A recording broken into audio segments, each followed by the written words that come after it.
ব্যাপারে আল্লাহ কি ফয়সালা দিয়েছে? আকিমিস সালাত, আল্লাহ বলেছে সালাত কায়েম করো। কি কায়েম করো? সালাত কায়েম করো। তরফাইন নাহার, দিনের দুই প্রান্তে। দিনের দুই প্রান্তে, দিনের প্রথম প্রান্তের সালাত হলো ফজর, দ্বিতীয় প্রান্তের সালাত হলো জোহর এবং আসর।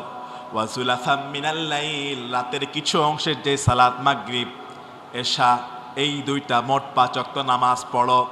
আল্লাহ পাক রব্বুল আলামিন জানিয়ে দিয়েছেন ইন্নাল হাসানাতি ইউযহিবুনাস সাইয়্যাত, তোমার এই ভালো সালাত, সালাতের এই আমাল, সালাতের এই কল্যাণ তোমার গুনাহগুলোকে মিটায়া দিবে। তুমি 5 ওয়াক্ত নামাজ পড়ো, তোমার ভিতরে যেই অনুশোচনা, যেই তাওবা এসেছে, নামাজ পড়লে পরে তোমার এই অন্যায়টাকে মাফ করে দিবেন কে?